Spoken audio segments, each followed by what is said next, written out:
All women are with me for my money. I'm sick of it. I want to know who truly loves me." Lucas Mercer's voice rolled like thunder through the pitch-black penthouse. A glass of whiskey trembled in his hand, ice clinking like shards of broken trust. Chicago's streetlights slanted through the towering windows, painting his face. The deep lines carved by sleepless nights. The cold, gray eyes now flashing with a desperate, determined light. A chill autumn wind off Lake Michigan whispered through a crack, carrying the damp scent of rain and making the room feel heavier than ever. Before we begin, tell us where you're listening from. Chicago, New York, or somewhere else in the world. And when it's over, don't forget to rate the story from 0 to 10. Let's start. That night, out in the Chicago suburbs where quiet streets mix with glittering high-rises, Lucas Mercer sat alone at a glossy walnut table. He wasn't lonely in the usual sense. Ruling a billion-dollar investment empire meant he could buy anything. Lavish parties, shallow smiles. But tonight, after a long meeting with partners, emptiness pressed on him in a way he couldn't ignore. The grandfather clock ticked with steady, unforgiving patience, a reminder of relationships gone by. Women who'd walked into his life with bright eyes, pleasing him regardless in exchange for houses, cars, and glittering jewelry, then leaving when he grew bored of the material game. After years of fighting in the marketplace, he was tired of these greedy, long-legged beauties. He tightened his grip on the glass, breathed heavily, and then an idea sparked like a light in the dark. An experiment. 5 black cards, unlimited, handed to 5 women in his life. 3 days for them to use them, and he would watch, not to judge, but to find the truth. James, his loyal assistant, entered with a thick stack of files, the rustle of paper under the warm yellow lamp. "Boss, are you sure? This isn't a joke." Lucas gave a crooked smile that never reached his eyes. "Not a joke, James. I need to know who sees me, and who sees my money." The next morning, the autumn wind carried the scent of fallen leaves through the suburban avenues, where old wooden houses stood beside modern developments. Lucas moved. He prepared 5 glossy black envelopes, each holding an unlimited credit card with a short note. "Use it as you wish, for 3 days. No strings attached." James stood by with an iPad, tracking every step. First was Daisy Coleman, an influencer with a radiant online smile. She accepted the envelope at a local cafe where the espresso's aroma mixed with the cheerful grind of beans. Daisy opened it, brown eyes sparkling, fingers caressing the card like treasure. "Lucas, you really know how to surprise me," she whispered, her voice as sweet as candy. "No time wasted," she called, excited. "Sis, I need to book a private flight to New York." Lucas watched the app on his phone, eyebrow raised. Quick, but not unexpected. Next was Veronica Hale, his ambitious senior assistant with neatly cropped black hair. They met at the suburban office where photocopiers hummed and the smell of fresh print lingered. Veronica took the envelope without many questions, slender fingers sliding across the paper, her expression professional as if signing a contract. "Thanks, Lucas. I'll use it wisely." Sure enough, hours later, James reported. She'd bought high-end PR gear, from professional cameras to editing software, all to build her personal brand. Lucas nodded, the leather chair creaking as he leaned back, mulling over the calculated move. Bianca Torres came next, an elite event planner with a tempting smile and always perfect attire.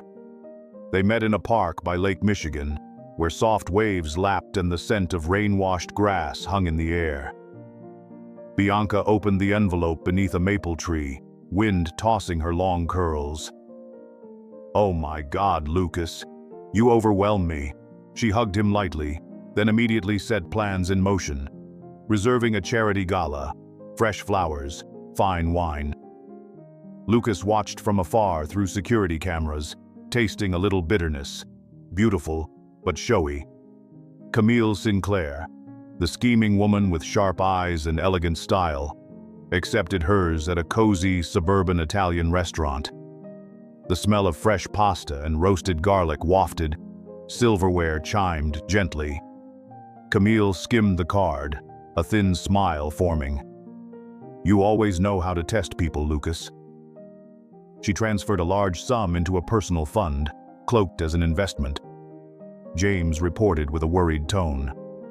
But Lucas only grew quiet, hand on his chin, listening to the rain patter against the window. Last was Nora Bennett, a humble housekeeper with hair tied back and a warm smile. She received the envelope right in the penthouse while tidying. Lemon soap lingered in the air. Nora opened it with shaking hands, blue eyes wide with surprise. "Sir, I'm not sure I deserve this." Lucas gave a reassuring smile, but before he could speak, a small figure dashed into the room. Lily, a 6-year-old with golden hair and shining eyes. Tiny feet pattered on the wooden floor as she clung to her mother, innocent voice announcing, "Mom, today I painted at school, and my teacher said it was beautiful." Nora bent down, smoothing her daughter's hair. The warmth of her hand felt like a quiet comfort. Lucas found himself smiling, truly smiling, for the first time that day. James, nearby, whispered in jest, "Boss, if Lily asks for a black card, we're ruined."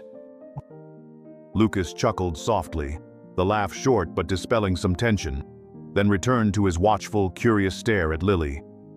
The cards were distributed, and the game began.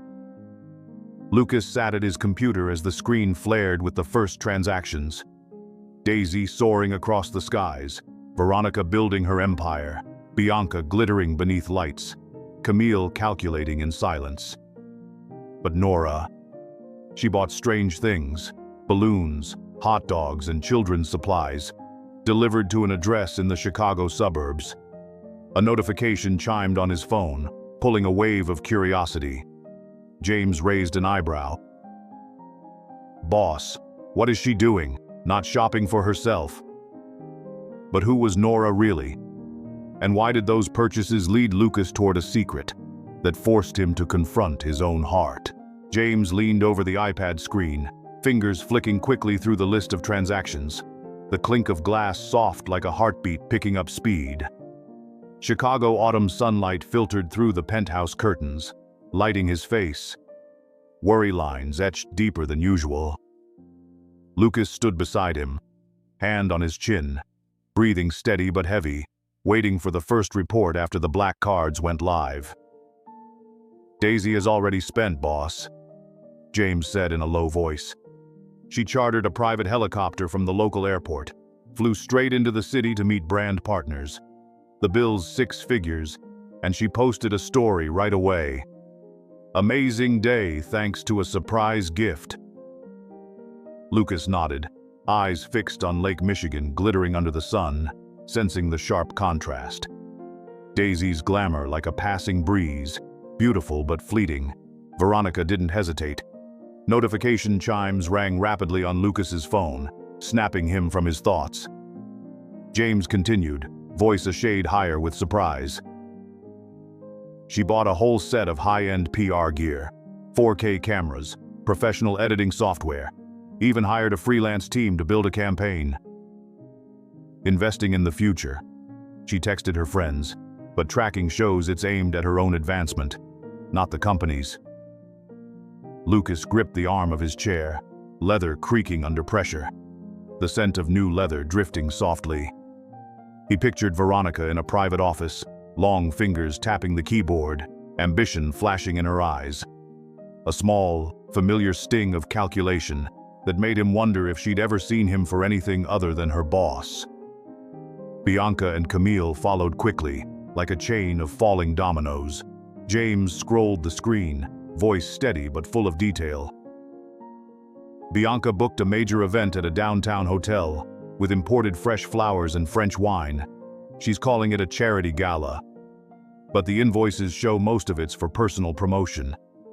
And Camille, she wired a large sum into a private investment fund, labeled as personal charity, but the tracking ties it to her own venture capital moves. Lucas turned, paced a few steps across the glossy wooden floor, his dress shoes clicking a steady beat, creating a short silence between the numbers. Those actions mirrored the marketplace scheming he knew so well, a small hook of repeating past patterns that weighed on his heart. Nora was last, and her transaction made James pause, eyes wide. Boss, she bought balloons, 200 grilled sausages, and a bunch of children's supplies, paints, colored paper, even candy. Delivered to St. Cecilia, an orphanage in the suburbs. Not for herself, but for some kind of event. Lucas stopped, returned to the desk, his hand lightly touching the screen to zoom the invoice, the cool glass sending a shiver through his fingertips. He pictured Nora in the penthouse kitchen, brown hair tied back, the lemon soap scent still lingering from the morning. This act of selflessness felt like a fresh breeze, a stark contrast to the others, and he couldn't help a small smile. Nora sat in the tiny kitchen of her modest apartment, the black envelope on the old wooden table, autumn wind whispering through the cracked window and creating a peaceful quiet. Lily sat beside her, small feet swinging under the chair, pencil scribbling across paper. Nora traced her finger over the card's surface, her skin touching the glossy plastic, a strange sensation making her heart beat faster. "Are you buying me a present, Mom?" Lily asked, her innocent voice chiming like a little bell, eyes bright with curiosity. Nora bent down, smoothing her daughter's golden hair, the warmth of the child's scalp spreading a familiar scent of baby shampoo. "Not exactly for you, but for kids like you, Lily. I'll use it to make a day of fun at the home." Lily grinned wide, waving her pencil.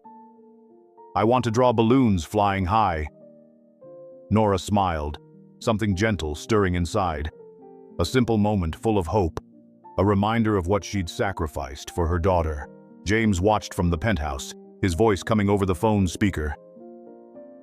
"Boss, Nora's transaction. It's different. Not luxury, just genuine." Lucas nodded, then James joked in a teasing tone. "If she buys lollipops next, the orphanage will become a mini Disneyland." "Boss, save the last card for me. I promise I'll only buy coffee." Lucas chuckled, a short laugh that eased some of the heavy tension in the room. But then he grew serious again, eyes on Nora's invoice with a first flicker of feeling, the selflessness like a faint light that made him question the outer shells he'd grown used to. Transactions kept coming, each number like a puzzle piece revealing character. Daisy flying high, Veronica building, Bianca sparkling, Camille calculating, and Nora giving. Lucas closed the iPad. The lid clicked dry, but in his mind, images of Lily and Nora kept lingering, a small hook of difference that made him decide to act.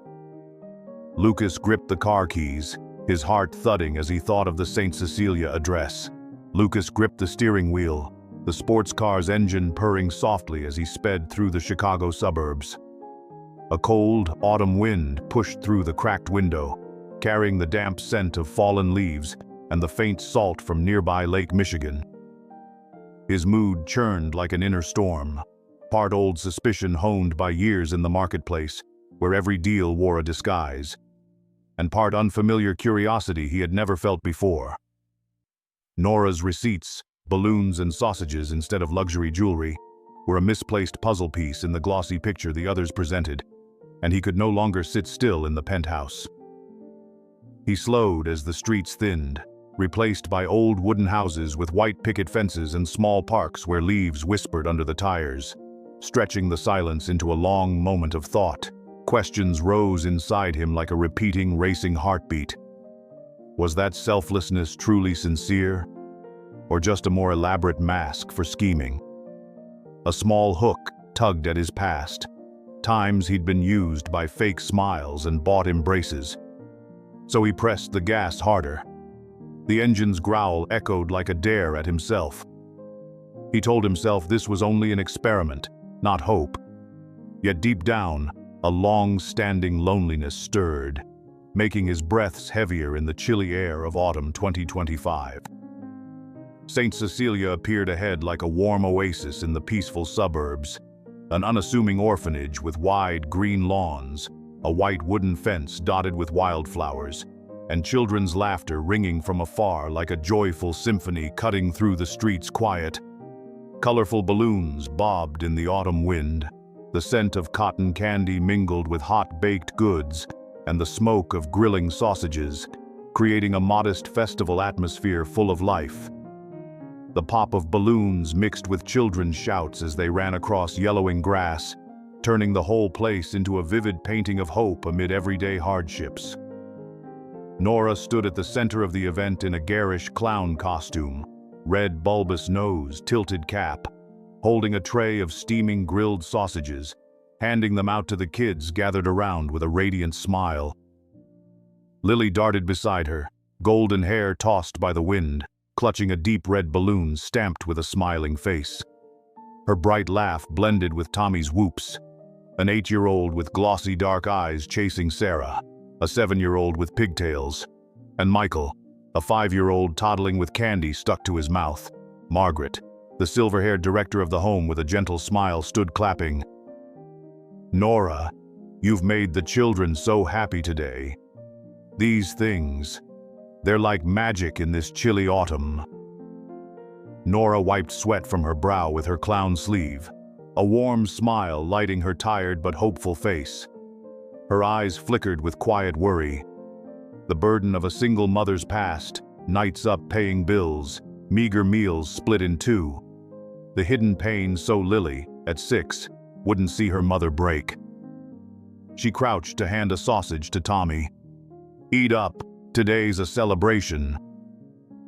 Children's laughter echoed, the grill smoke blending with Lake Michigan's breeze, creating an intimate atmosphere that made anyone watching feel the power of simple compassion.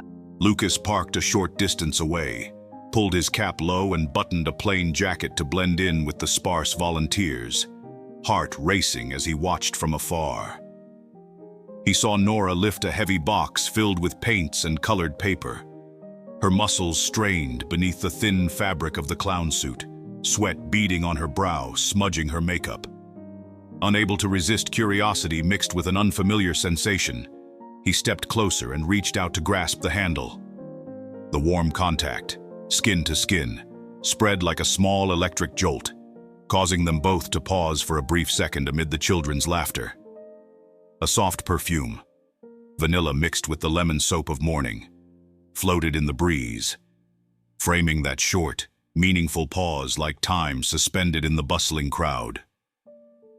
"Let me help," Lucas whispered, voice low and warm though he tried to keep an air of distance. His gray eyes locked on her blue ones, as if two souls had accidentally brushed against each other amid the floating balloons.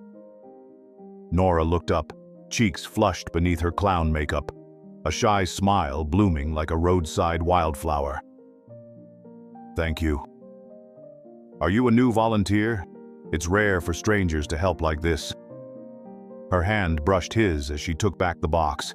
The warmth at that touch made something stir in Lucas, a feeling he'd buried long ago under past wounds and relationships that treated him as a billionaire, not a man.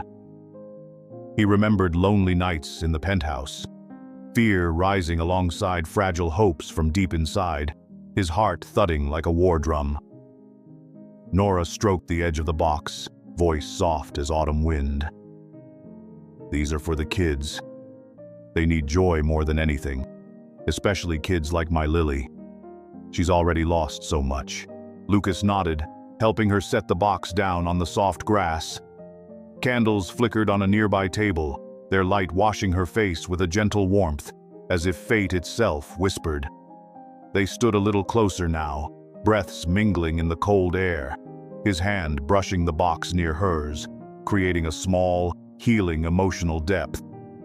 He felt his old fear of being hurt melt, replaced by rising happiness born of simple moments. Lily squeezed between them, tugging her mother's hand and holding the balloon. "Mom, he's tall like a superhero. He saved the heavy box." Nora laughed, teasing Lucas playfully. Is he a secret superhero? Carrying heavy boxes? He must be from another planet. Lucas let out a refined chuckle, a short, awkward laugh that eased some of the event's hectic tension. But inside him, a sudden longing surged, as if two souls were finding each other through small tremors, slowly warming without force. The moment dissolved when Lily pulled her mother away, but the echo of that skin-on-skin warmth lingered, making Lucas ache to discover more about this woman, a potential love, steady and healing old wounds. Lucas slipped back into the shade of a nearby tree, watching Nora continue to hand out food to Tommy, Sarah, and Michael. Children's shouts rang like reminders of what truly mattered, yet the memory of that touch kept returning. A small hook about Nora's past that made him wonder if she hid deeper secrets. Lily ran up, holding a messy drawing with splashes of color, her small voice whispering with innocent curiosity. "Mom, where's my dad?" Lucas pushed open the door of a local cafe in the Chicago suburbs. The bell chimed softly, a small welcome. The air inside held strong espresso, warm toast, and a faint scent of cinnamon, making a cozy pocket in the chilly autumn afternoon of 2025. Nora followed, holding Lily's hand. A gust from the open door brought the damp smell of fallen leaves from nearby Lake Michigan, making the cafe feel like a familiar corner of everyday memory. He chose a corner table by the large window, where sunlight filtered through the glass and fell on the worn wooden table marked with scratches of time, and ordered 3 coffees, 2 large with a splash of milk for Nora, and a small, mild one with whipped cream for Lily. Nora sat opposite, her brown hair tied back, a little wind-tousled, a shy smile lingering on a face still faintly dusted with clown makeup from the event. "Thank you. I'm not used to places like this. I usually just grab takeout," she said. Lily sat between them, small legs swinging under the high chair, clutching a crayon-scribbled menu. Her excited voice chimed like a small bell. "I want chocolate cake with lots of cream."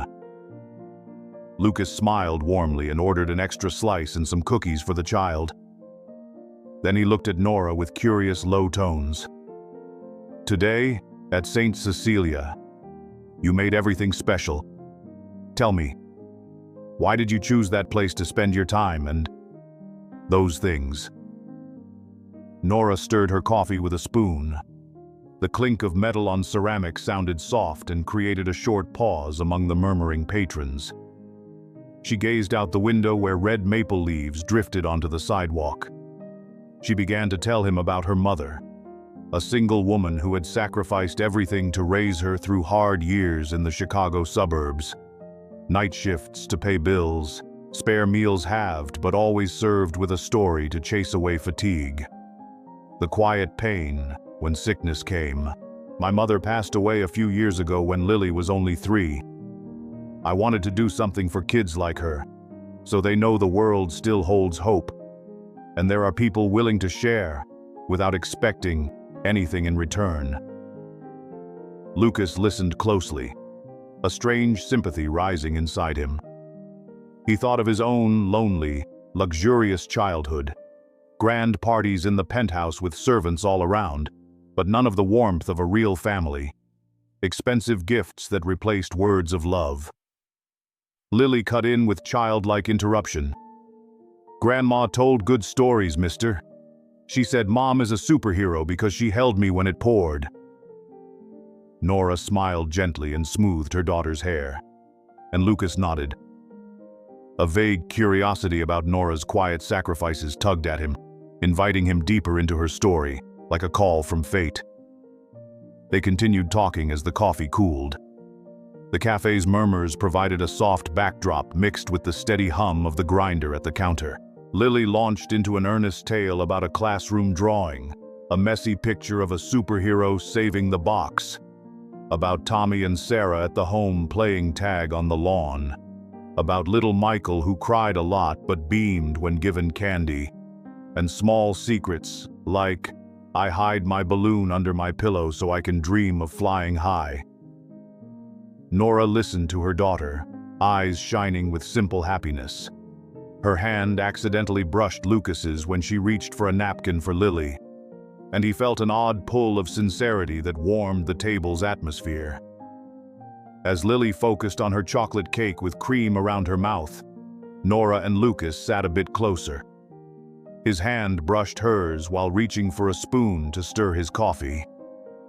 The skin-to-skin contact spread a warm spark, a gentle electric feeling running along the spine. And for a heartbeat they both paused amid the cafe's cozy clatter and the bell's distant chime.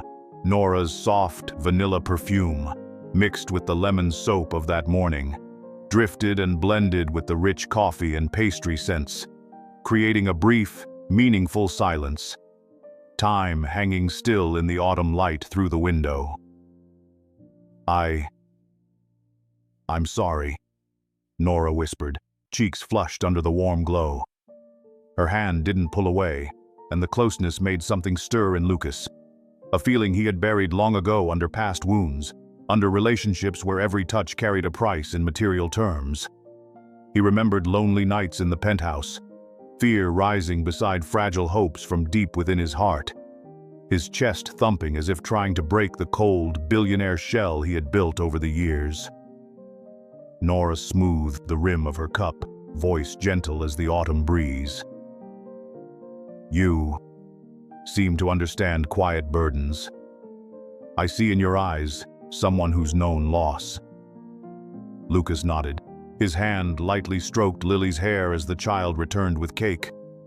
But his gaze remained fixed on Nora, creating an emotional depth that felt like healing. His old fear of being hurt melting away, replaced by happiness rising from these simple moments, as if two souls were finding each other through small vibrations. Lily suddenly piped up, cream on her lips. "Mom, this man looks like the dad in fairy tales, tall and kind. Can he turn cake into a mountain with magic?" Nora laughed, teasing Lucas with playful warmth. "Maybe he has magic, or maybe he only knows how to invite people for coffee and make moms smile." Lucas let out a short, shy laugh that eased the warm tension around the table. Inside, though, a sudden yearning surged, like love growing slowly and steadily, healing rather than dazzling, born not of luxury but of accidental touches. The moment stretched a few seconds longer. Their breaths mingled, his hand resting lightly on her shoulder as he helped Lily wipe her mouth, creating a tender space that made him realize this might be the start of something real. Lucas returned to the penthouse later than planned, but images of Nora and Lily laughing together kept drifting through his mind. Children's laughter as a reminder of what his lonely billionaire life lacked. James was waiting with the iPad, voice more serious than usual. "Boss, the others are blowing up on social, and not just positively." He scrolled fast, the tap of glass sounding steady, and pulled up Daisy's post first. A photo of her in a private helicopter with a flashy caption, "A surprise gift from High Life. Guess the source." Hashtags, "luxury life," "mystery gift," and thousands of likes poured in, but comments peppered with curiosity. "Which billionaire's black card is that?" Veronica uploaded a video of her new PR gear, confident, professional tone. "Building my own empire. Thanks for the unexpected inspiration." Colleagues praised it, but some whispered about a special relationship. Bianca flaunted photos from the faux charity event. Imported flowers, French wine glinting under chandeliers. Charity with style. Who wants to join? Shares surged among elite circles, but James flagged buried comments. "Is this Mercer's experiment?" Camille was more discreet, but tracking showed a subtle blog post, touting a golden opportunity from strategic relationships, with personal investments cleverly concealed, making Lucas frown with worry. He leaned back in his glossy leather chair. Leather creaked under the weight, the new leather scent filling the penthouse's heavy air. Inside, he wrestled. Flamboyance and calculation reflected everything he'd grown tired of in high society, a stark contrast to Nora's plain sincerity. He wondered at the true value of his experiment. A vague anxiety over rumors spreading online, whispers about Mercer's billionaire black card experiment, made him grip the armrest harder, sensing a social storm about to break. Lucas looked out the penthouse window at Lake Michigan glittering under the late sun, but the touch he'd had with Nora lingered in his mind. That small unease about the brewing rumors made him wonder if the game had already gone too far. James turned, voice more worried than ever. "Boss, there's a strange blog post. Someone's digging deeper into the cards." Daisy Coleman leaned toward the mirror in her upscale suburban apartment, phone in hand recording video. Camera flashes popped like artificial stars, the air heavy with her perfume mingling with the chill from the cracked window. She posted a new update, her photo in a private helicopter with a flashy caption, "Flying high with a surprise gift from High Life. Who can guess the secret behind it? Luxury vibes. Mystery black card." Likes poured in from thousands of followers, praise flooding the comments. The real queen. Living the dream, but mixed with curious whispers. Which billionaire's black card is that? Could it be Mercer? Veronica Hale sat in her private office, fingers sliding over the new laptop keyboard. The steady clack of keys echoed in the modern space, scented with fresh paper and strong black coffee. She posted a video about her high-end PR setup. "Building my own empire. Thanks for the special inspiration. Ambition unleashed. Black card magic." Colleagues praised her professionalism, yet some murmured about a special relationship with the big boss, driving shares up while casting vague doubt. Bianca Torres staged her faux charity event at a downtown hotel. Imported flowers glittered under chandeliers, the scent of French wine rich in the luxurious air. She flaunted photos online. "Charity with style. Join me to change the world. Elite giving. Unexpected gift." Likes surged among the elite with comments like, "So classy." But James reported to Lucas that there were veiled critiques. Fake, just PR. Camille Sinclair sat in her private study, transferring personal investments through an app. Notification chimes sounded softly like secret whispers, the scent of leather from the swivel chair filling the minimalist room. She posted a subtle blog.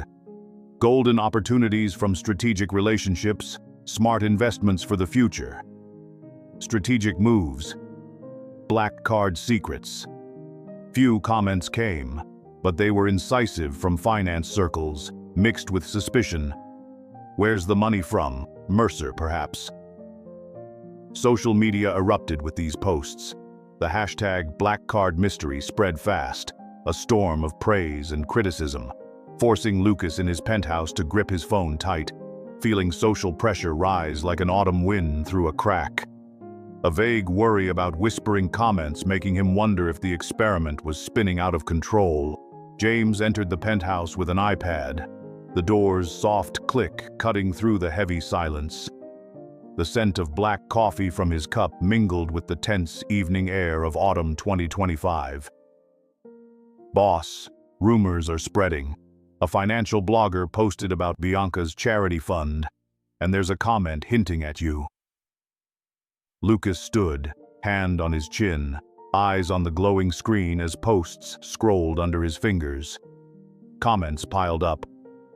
"Unlimited black cards? Must be Mercer, the investment king. And what kind of experiment is this? Wealth testing people." The speed of the spread surprised him, like an undercurrent rolling from Lake Michigan, and tore at him inside. Suddenly the phone rang, the sharp ring slicing the air. An unfamiliar number flashed the screen. James raised an eyebrow. "Boss, do you pick up?" Lucas answered, A distorted, whispering voice came through. "Mercer, your experiment is being watched. Camille and David Richardson, the sponsor, may be plotting something. Don't let it leak." The call cut off abruptly, the dial tone ringing like a warning. Lucas clenched the phone, cold sweat beading on his brow, the faint salt tang filling the quiet penthouse. He looked at James, voice low. "David? He's a board member of the charity. Why is he involved?" Tension mounted, the phone's echo sounding in his head like an alarm. A vague suspicion about a mastermind made him wonder whether Camille was behind something, with those calculated personal transfers. Nora sat in her small suburban apartment, wiping the kitchen table after a simple dinner. The autumn wind sighed through the cracked window, bringing the damp smell of fallen leaves and the lake's chill, creating a peaceful but heavy quiet under daily worries. She tried to keep a smile for Lily, who at 6 sat drawing on the old wooden floor, the pencil's soft scratch mixed with the child's innocent laughter. Nora knew the rumors were spreading. Her phone vibrated with social notifications, comments about a strange charity fund and secret black cards. But she hid her worry by switching the phone off, fingers trembling as they touched the remaining black envelope on the table, the paper's warmth a reminder of responsibility. "Are you sad, Mom?" Lily asked, her small voice cutting through the silence. Her eyes shone up from her drawing. Nora bent down, smoothed her daughter's hair, the warmth of the child's scalp a quiet comfort, the scent of baby shampoo easing some fatigue. "No, sweetheart. I'm just thinking about tomorrow. We'll bake more treats for the home, okay?"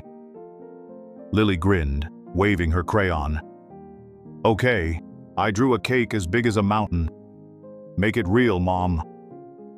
Nora laughed softly, an embarrassed, delicate sound that eased some tension in the warm apartment. But worry rose inside her. She knew the rumors could affect Lily, Saint Cecilia, and the quiet sacrifices she'd made as a single mother. Sleepless nights paying bills, meager meals shared with love. She hugged her child tighter. The everyday selflessness felt like a reminder of resolve, yet a vague fear about an impending article made her wonder if she should stop. Nora looked out the window at Lake Michigan glittering beneath the autumn moon, but Lucas's image from the cafe kept drifting through her mind. That small unease about the rumors made her wonder if he was involved. Nora's phone rang again. The screen showed Margaret from the home. Her worried voice came over the speaker. "Nora, there's a strange article. They're accusing our charity." Lucas's phone screen flared to life in the dark penthouse, notification pings cracking like thunder on an autumn night in Chicago. The cold scent of abandoned coffee spreading from the cup left on the glossy walnut table. A headline from a reputable financial site blazed across the screen. "Mystery black cards of billionaire Mercer. Charity fund abuse or high society game." With blurred photos of Daisy in a helicopter, Veronica with PR gear, and Bianca at a glamorous event, all linked to leaked black card invoices. The bold headline cut like a knife. The story spun a crafty accusation. Insiders say St. Cecilia's charity was exploited by housekeeper Nora Bennett, with thousands spent on personal events, under the guise of orphan care. Does Mercer know? Or is this a private reward? Social comments exploded as Lucas scrolled, the page rustling under his fingers. Rich and playing dirty? The poor get used. And St. Cecilia, are they dragging kids into a billionaire's game? Shares leapt from thousands to tens of thousands within the first hour. The hashtag Jacques Mercer Black Card Scandal spread like wildfire, mixed with defense from the elite. "It's fake. No billionaire that dumb." James stood beside him, iPad trembling in his hands, voice shaking. "Boss, this article. It's fabricated, but the invoices match our tracking. Who leaked it?" Lucas tightened his grip on the phone, cold sweat beading on his brow, the faint salt scent filling the tense air. Wind sighed through the high window slit as a vague shock of betrayal washed over him. Was it David Richardson or Camille who'd meddled? Nora sank to the kitchen floor of her small apartment, the phone clattering onto the old wood. Her desperate sobs echoed through the cramped suburban space, mingling with the smell of cold, unfinished dinner and the damp breath from Lake Michigan through the cracked window. The article stared up on her screen, the headline striking like a punch. Housekeeper abuses billionaire's black card. St. Cecilia charity exploited. With her photo in the clown outfit, balloons and sausages twisted into a lavish private party disguised as orphan care. The piece accused her of spending thousands for personal gain, pulling children into Mercer's power play. Nora clutched her fists so hard her nails bit into her palms. Breath came in sharp, choking bursts. Lily ran in from her room, tiny feet pattering, eyes wide with fear at her mother's tears. "Mom, why are you crying? Did I do something wrong?" Nora wrapped the child tight. The warmth of the little body was a fragile comfort, the familiar scent of baby shampoo blunting some of the despair. Her voice trembled. "No, baby. It's just, people misunderstand me." Neighborhood whispers swelled. Margaret from the home called, voice anxious over the line. "Nora, the press is calling. Questions about the fund, about the black card. What do we do?" Chatters rippled through the local network. "Nora Bennett? She's good. Could she be a fraud?"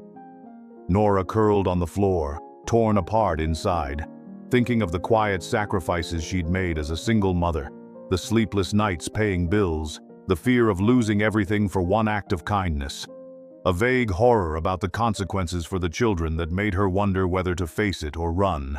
In the penthouse, Lucas scrolled, eyes bloodshot from fatigue, while messages from a private group with Daisy, Veronica, Bianca, and Camille began flooding in, notification pings sounding accusatory in the heavy air. Daisy texted first, cold in print. "Lucas, what is this article? If it involves me, I'll deny everything. I don't want to be dragged into cheap scandal." Veronica followed with calculated tone. "I see an opportunity. I can flip this with PR, but you must confirm the card's origin first. Don't let this hurt my career." Bianca deflected. "Oh my God, I knew nothing. My event was charity. Don't drag me in. Should I delete my post?" Camille, sharp and strategic, messaged with a cutting edge. "Lucas, if this is your experiment, you should control it better. I invested safely, but if this leaks, I'll protect myself." Probably tied to David, you know. Internal conflict erupted in the group chat. Daisy shot at Veronica. "Think you're so clever? I've got the most followers." Veronica snapped back. "You just show off. I'm actually building something." Bianca urged. "Calm down. Don't expose more." Camille stayed silent publicly but privately told Lucas, "You owe me an explanation." Lucas read, blood boiling, knuckles white on his phone. The salt tang of sweat filled the quiet penthouse, the autumn wind moaning beyond the window. A vague bewilderment about their true natures gnawed at him. James's voice was urgent. "Boss, they only think of themselves. Nora, she's the one most hurt." Lucas stared at Lake Michigan dark under the autumn moon, but Nora's image, crying with Lily, kept circling in his mind. He wondered if anything could be salvaged. James turned, voice more urgent than ever. "Boss, we need to investigate now. Start by pulling recordings and tracking Daisy and Camille." Lucas and James sat in the dark corner of the penthouse, the monitor's sickly blue light flickering over their faces. The steady clack of keys echoed through the heavy air of an autumn night in Chicago, 2025, carrying the cold scent of forgotten black coffee from the cup on the glossy walnut table.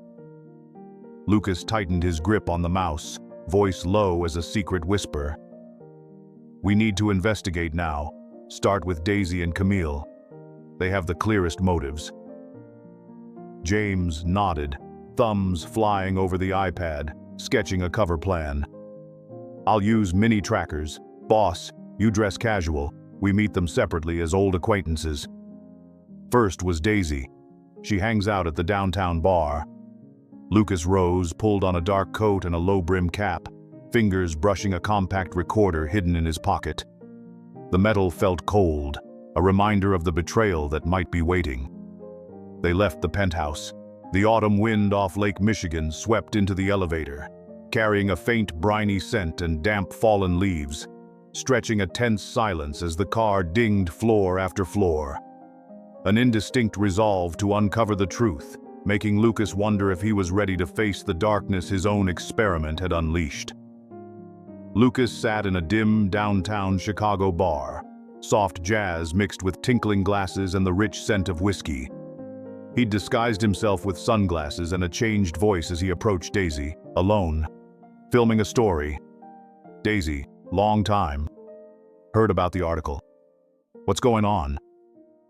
Daisy turned, brown eyes glinting in the low light, cocktail in hand, voice cool yet trembling. Lucas, how did you find me here, that article? I'm not involved. I only used the card for myself. But Camille, she asked me about Nora, said we need to look deeper. Lucas kept the recorder tucked away as tape whispered like a secret. He moved to follow Camille through a relay call from James. James, parked a few blocks away, watched via hidden camera, whispering into the earpiece. Camille's calling David Richardson, recording boss. The call leaked a planted hint. David, the article's up. Nora will sink, and Mercer will see who's truly loyal. Wire the blogger. Keep it quiet. The unexpected twist crackled in Lucas's ear. Camille's sharp tone made him grip the bar rail. Cold sweat dotted his brow, the metallic tang of worry filling the tight air of the bar, tension slicing through the soft jazz like a blade. James cracked a light joke in Lucas's ear to ease the strain. Boss, we're like amateur detectives in a noir film, huh? At least no guns. Lucas snorted. A short, slightly embarrassed laugh that eased the heaviness for a moment. But anger surged beneath. Camille and David revealed as conspirators, a vague shock of betrayal making him wonder who else was involved. Nora sat in St. Cecilia's small office, grasping a cup of warm water. The autumn wind sighed through the open window, carrying damp leaves and the lake's chill, laying a heavy quiet over distant children's cries from the playground. Margaret sat opposite, silver hair bound under the dull fluorescent light, voice tight with worry. Nora, that article. The calls won't stop. They're asking about the fund, about the black card. What do we do? The kids. Tommy cried after hearing other kids talk. Sarah asked, is Nora bad? Michael clings to his teddy. Nora bowed her head, tears trailing down her cheeks, breath coming in tight, choking bursts. Her voice shook. Sister Margaret, I only wanted to help the children.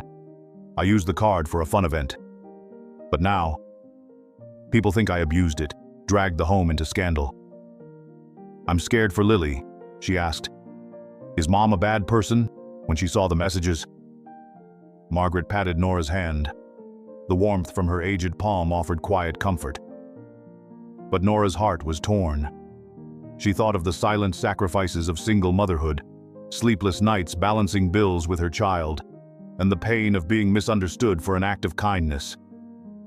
She curled in the chair, a vague hurt for the home's future making her wonder if she had the strength to face what came next. Lily pushed in from the doorway, little feet padding on the worn wooden floor, clutching a scribbled picture. Mom, I drew you as a superhero beating the bad monster. Are you okay? Nora hugged her tight, sobs mingling with Lily's weak giggles. The familiar scent of baby shampoo drove back some despair. Nora whispered, I'm okay, baby. You make me strong. Nora gazed out at the orphanage window, Lake Michigan dark under the autumn moon. But Lucas's cafe image kept drifting through her mind. The vague hurt from the fabricated article left her wondering if he might be the cause. Margaret turned, voice more urgent than ever.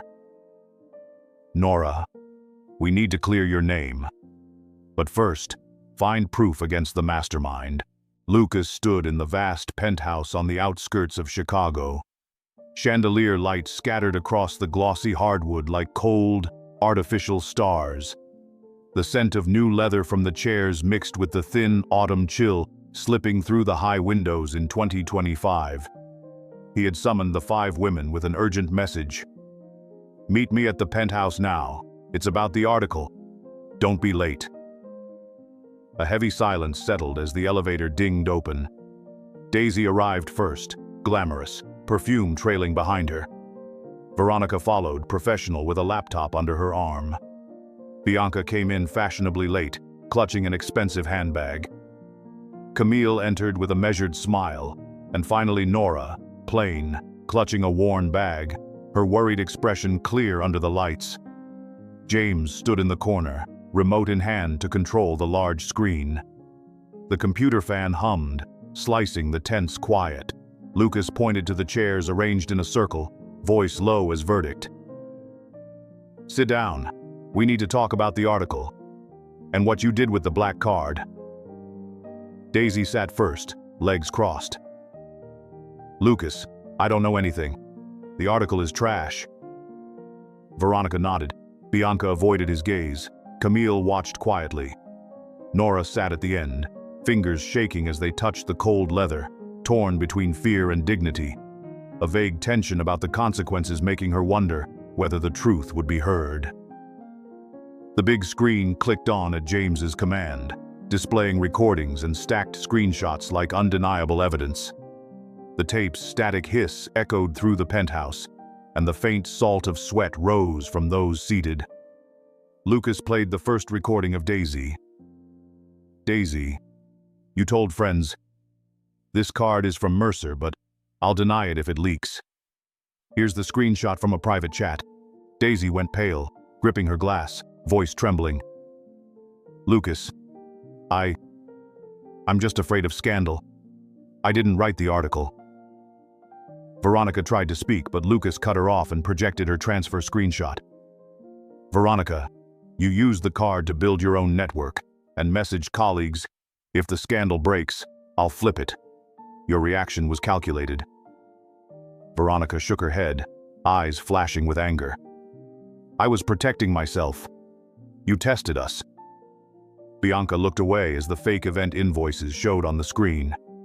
"Bianca, you called it charity, but the bills show most of it was personal PR.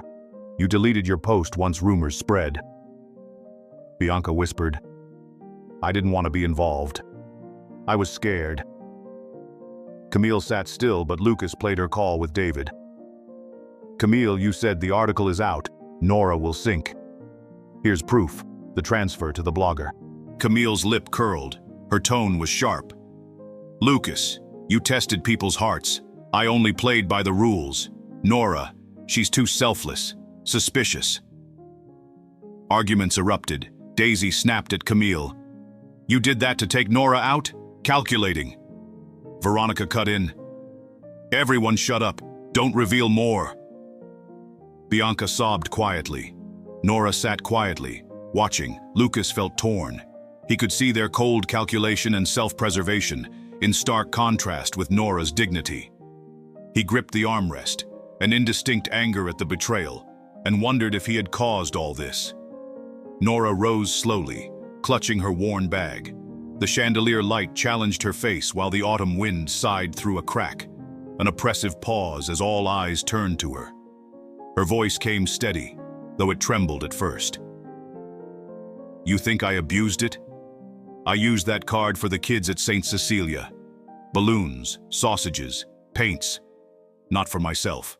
I grew up in these Chicago suburbs. My mother died young. I'm a single mother to 6-year-old Lily, wrestling with bills and sleepless nights, sharing meager meals. But I always chose to give because I know the pain of orphaned children." Tommy, Sarah, Michael. They aren't PR tools, they are souls in need of hope.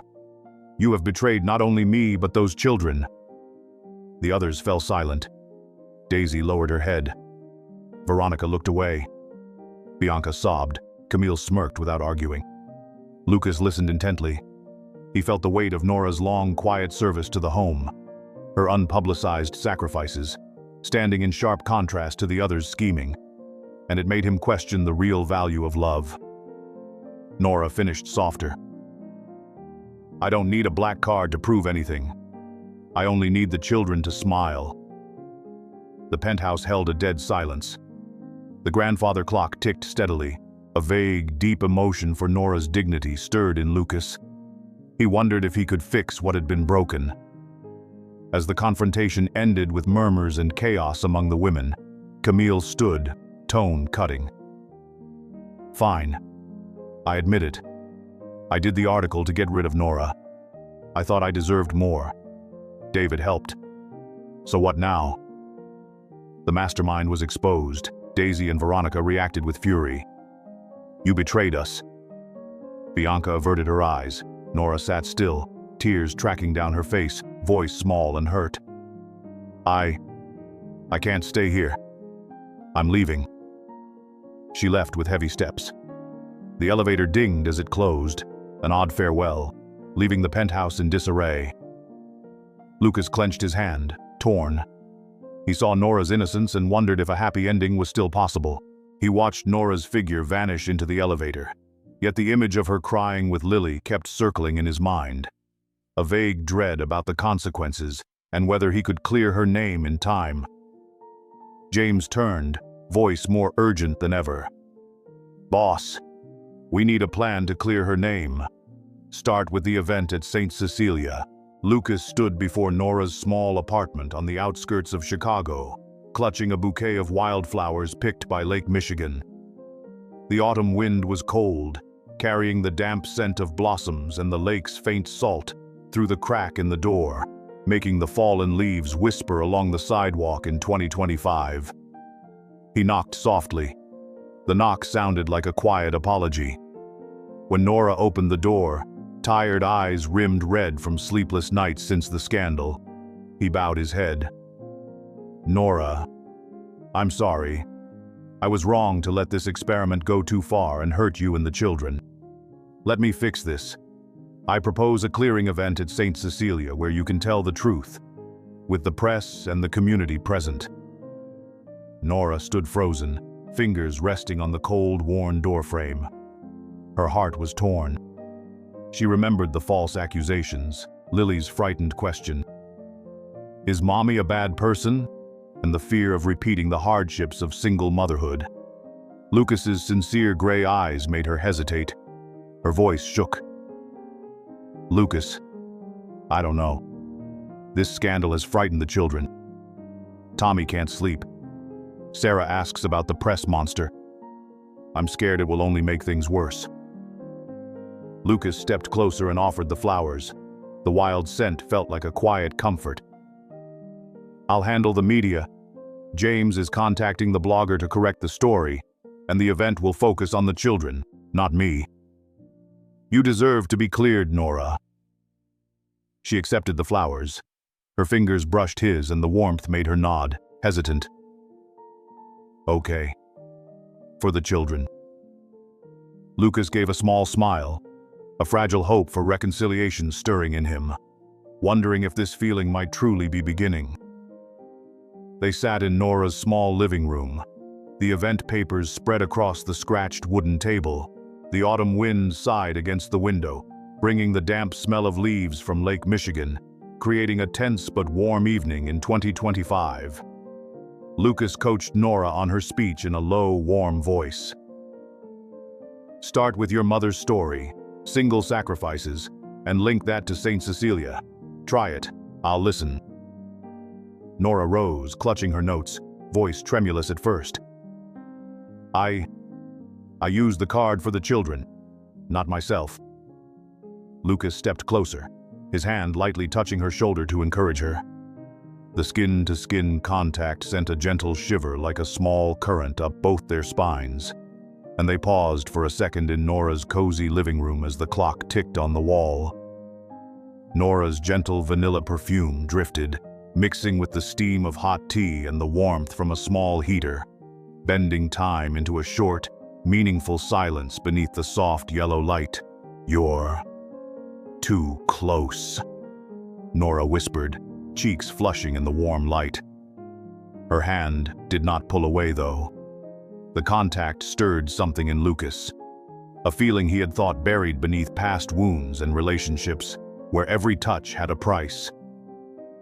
He remembered lonely nights in the penthouse, fear rising beside a fragile hope deep in his heart, his pulse thudding as if ready to crack the cold billionaire shell he had built.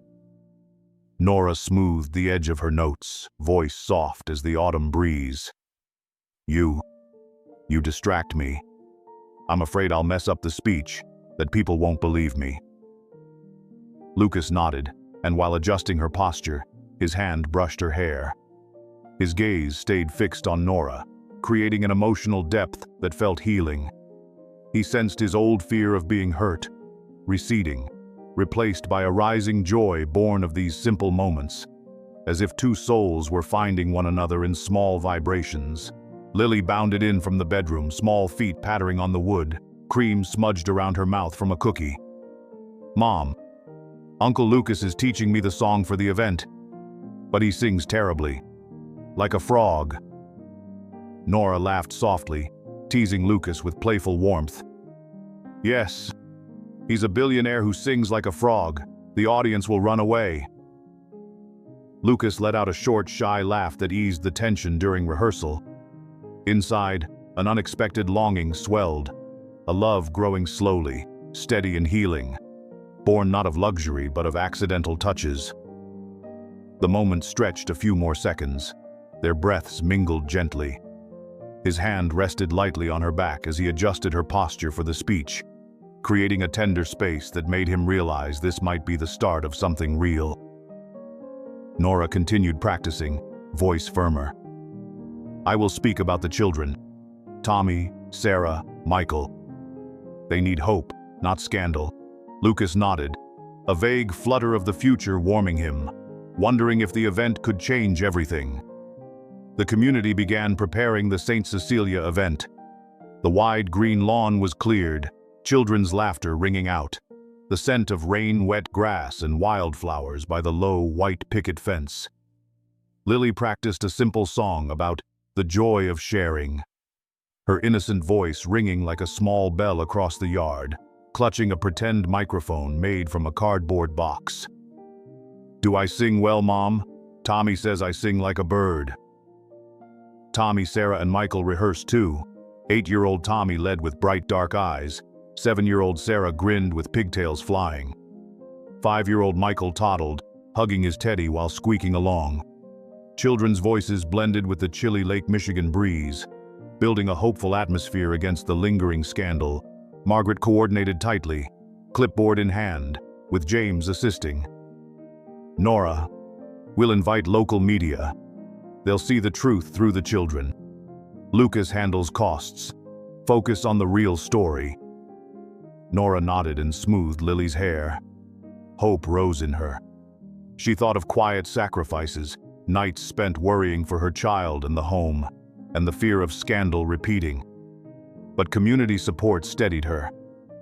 A faint optimism about clearing her name made her wonder whether life could truly change after the event. Nora looked over St. Cecilia's grounds, Lake Michigan glittering under the autumn sun. The memory of Lucas's touch in the cafe lingered in her mind, a faint optimism about the upcoming event, making her wonder if everything would go smoothly. Margaret turned to her, voice anxious yet excited. "Nora, everything's ready. But there's a small issue with the stage we need to fix before the big moment." The atmosphere at the St. Cecilia event exploded like a symphony of emotion across the Chicago suburbs. The wide green lawn had been decked with colorful balloons bobbing in the cold autumn wind of 2025. The air mixed the scent of rain-wet grass with the smoke of hot grilled sausages and wildflowers along the low white picket fence. Applause rolled from the local guests. Camera flashes from invited media popped like stars. Children's cheers cut through the tense hush before the start, turning the whole camp into an oasis of hope amid the lingering scandal. Margaret stood on the makeshift stage with a microphone, her voice bright over the loudspeaker. "Thank you all for coming. Today we clear the truth, for the children, and for real kindness." Lucas waited behind the wings, gripping a spare mic. Inside, he battled worry about the media's reaction and hope for vindication. The stage lights painted his face like a challenge from fate. Nora stood beside him, her simple dress fluttering in the breeze, a gentle vanilla scent trailing her. Her hand trembled as it touched his for reassurance. The warmth made him smile softly. "We'll do this, Nora." The seats filled, locals whispering hope the truth comes out to one another, reporters scribbling notes as paper rustled, pressure mixed with anticipation, a vague excitement for the climax that made Lucas wonder if this event could turn everything around. The show began smoothly with the children's song, but then a stage problem hit. Suddenly, the main mic crackled and went dead during Lily's verse. The speaker sputtered like a warning, and the audience fell silent as the children froze on the damp grass, the smell of earth rising after the autumn rain. Tommy stood still, dark eyes glistening. 7-year-old Sarah clutched the backup mic, her pigtails askew. 5-year-old Michael wailed, clinging to Margaret's leg. The children's cries ruptured the earlier upbeat mood. Nora stepped onto the stage, taking the spare microphone from Lucas. Her voice rang out, honest and clear, even without the PA. "Everyone, don't worry. Today we're here for the children, not for perfect sound. Lily, keep singing. I'll sing with you." She bent to hug Lily. The child's warmth felt like a quiet comfort, and Nora began to sing the simple song about the joy of sharing, in a warm voice. The audience responded with encouraging applause, and the clapping smoothed away the tension. The children followed. Tommy led again with a returning smile. Sarah sang broadly and happily. Michael chirped along, clutching his teddy. Then, spontaneously, Sarah and Michael added a little line to Nora's song. "Miss Nora is a superhero, beating the bad monster." The innocent children's voices rang like small bells across the yard. Tears sprang from many in the crowd. People dabbed their eyes and murmured, "Kids can't fake this." Nora laughed through her tears and teased the kids lightly. "You sing so well, I must learn from you, but don't call me a superhero, I'm just a mom." The children giggled, lightening the leftover tension on stage. Inside, Nora felt deeply moved. She thought of her quiet sacrifices and feared the scandal's impact on the children. This tender sincerity made her wonder if the event could change everything. Nora's speech began. Her voice steadied over the repaired microphone as stage lights shimmered on her face. The scent of grill smoke from a nearby food table and the cold Lake Michigan breeze mingled in the air. She spoke of the children with trembling emotion. "Tommy, Sarah, Michael, and my Lily. They're not tools. They are souls who need hope. I used that card for their happiness, not myself, because I know the pain of loss from my childhood, how my mother sacrificed for me." The crowd listened in silence. Soft, sympathetic murmurs rose among them. Tears streamed down many faces as she described nights awake sharing simple meals with Lily, the quiet sacrifices of a single mother.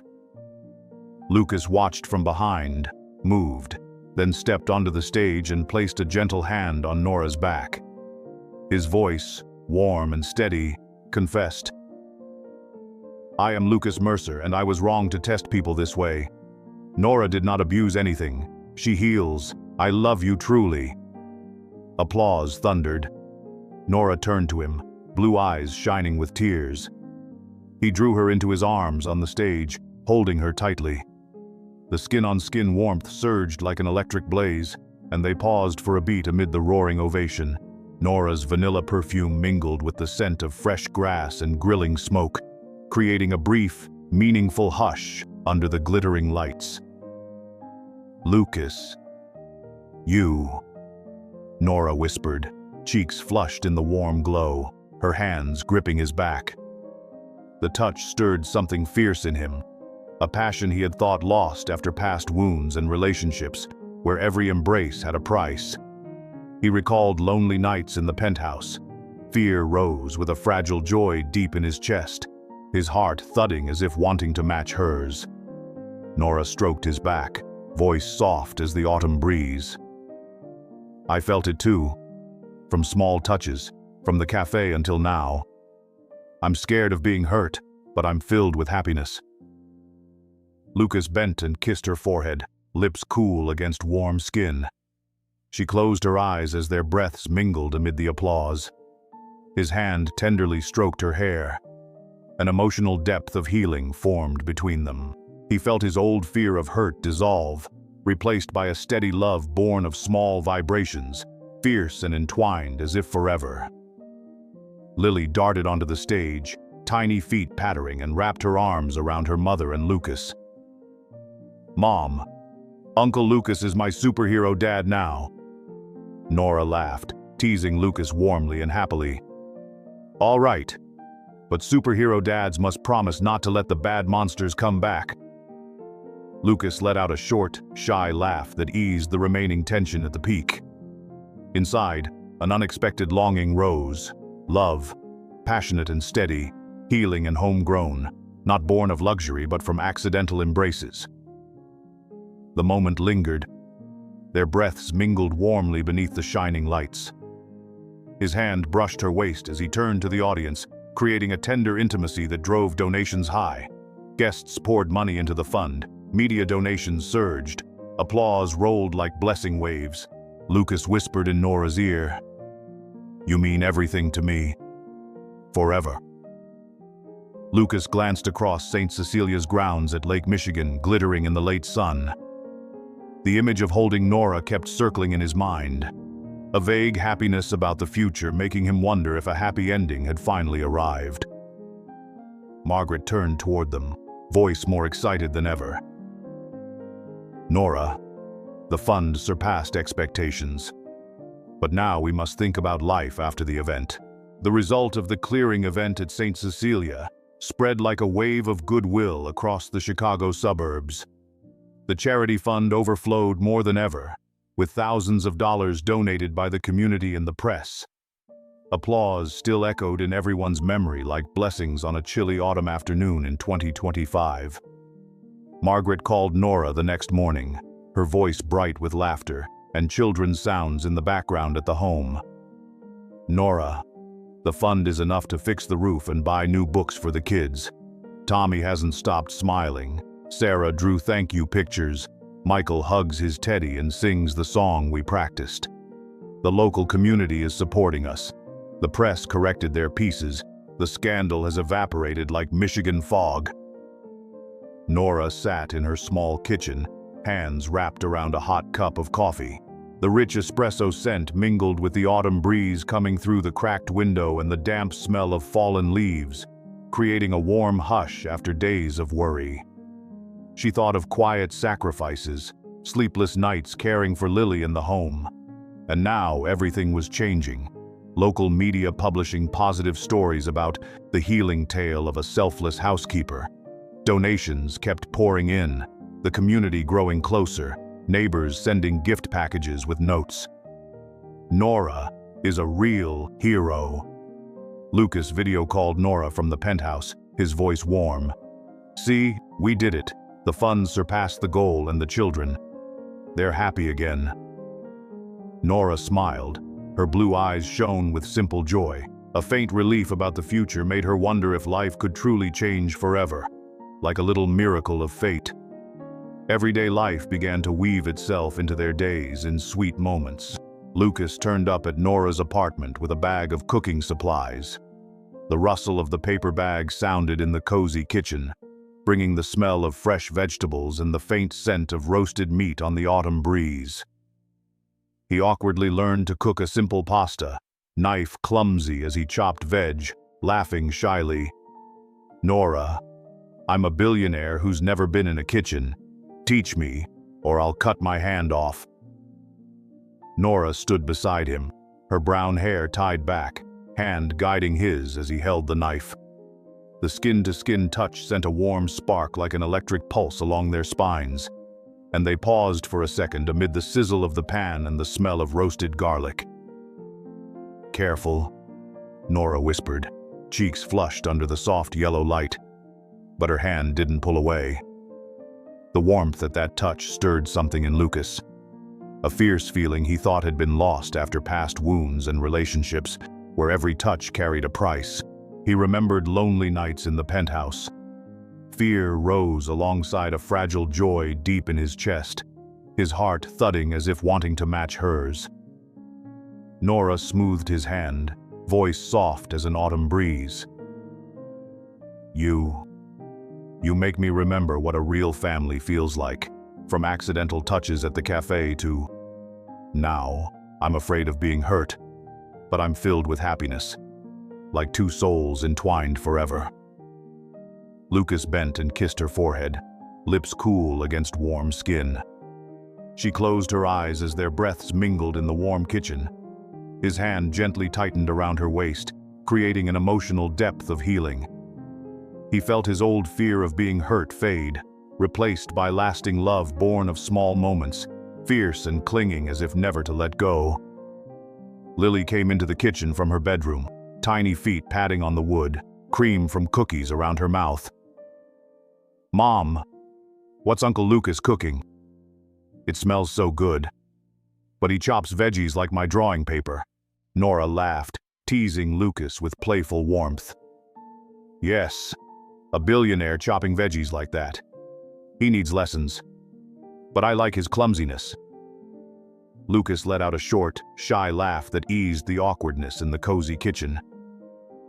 Inside, an unexpected longing rose, love deep and healing, not from luxury but from accidental touches between family. That moment lingered.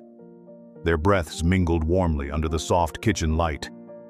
His hand brushed her back as he turned to the pan, creating a gentle intimacy that made him realize this was true happiness. Lily squeezed between them and hugged their legs.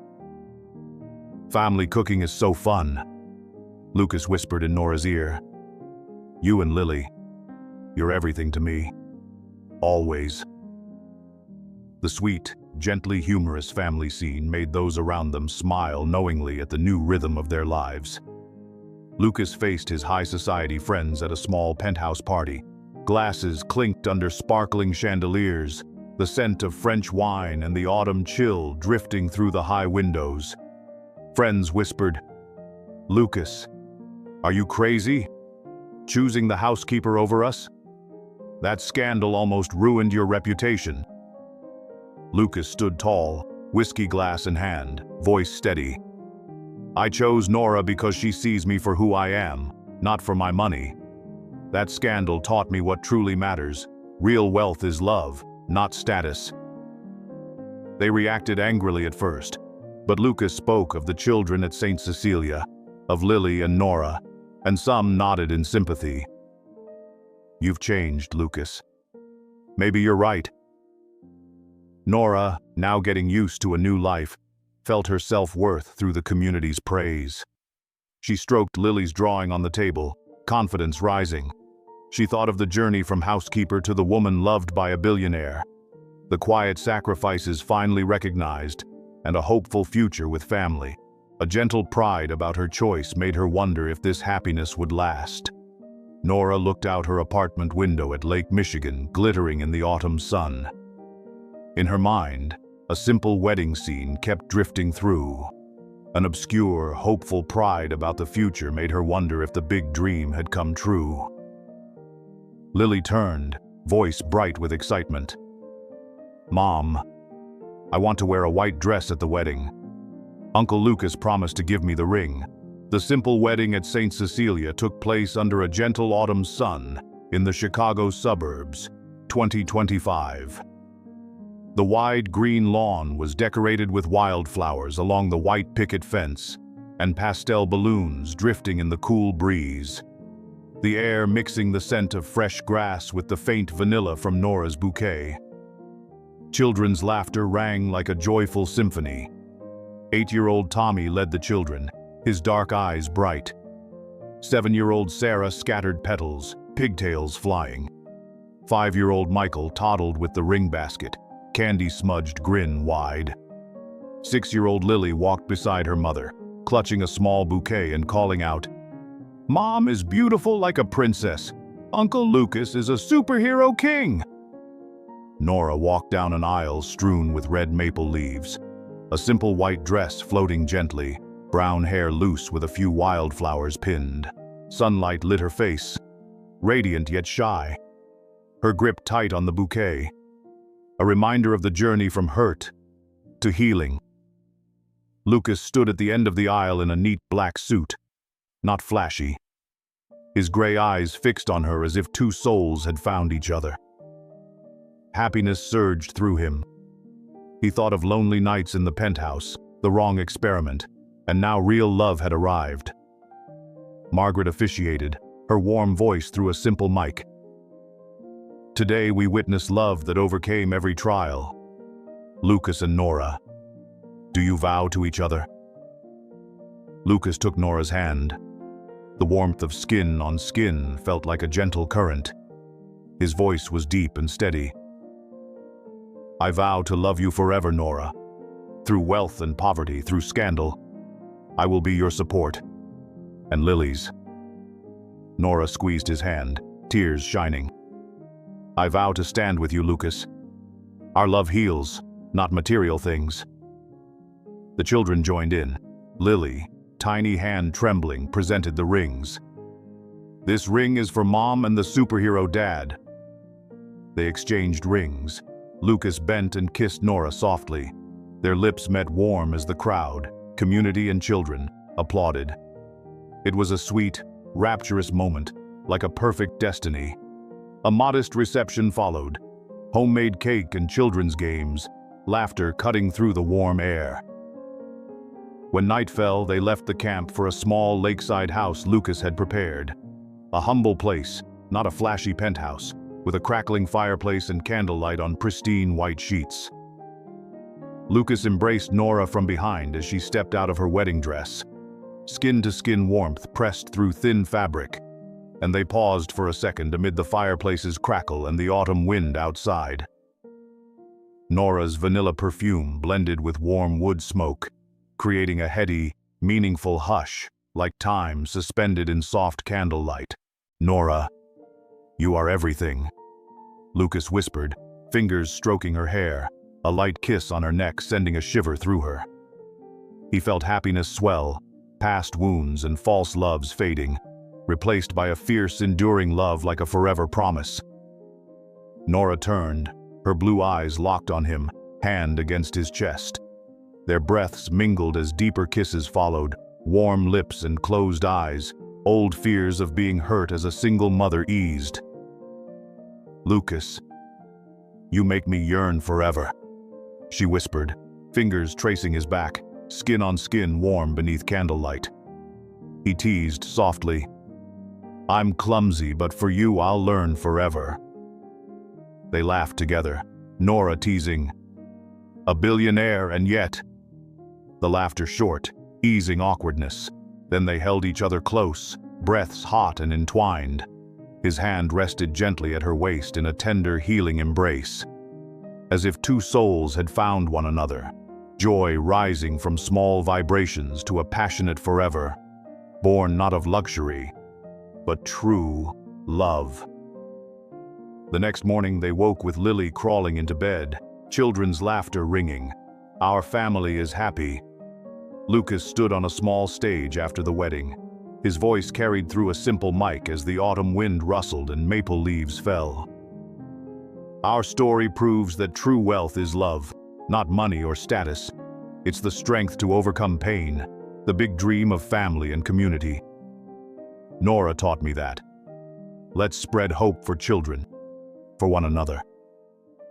Nora stood beside him, hand in his, eyes shining at the future. An inviting home by the lake, Lily growing up loved, Saint Cecilia prospering, and their love steadfast through trials. Applause thundered, children cheered, laughter and blessing echoed, a positive message of healing that made everyone nod and smile, inspiring a big, hopeful dream.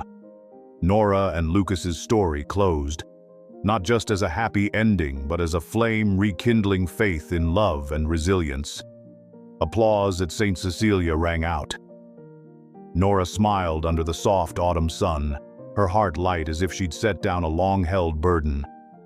If this journey made you smile, moved you, brought tears, or convinced you that every challenge can be overcome, leave your thoughts in the comments.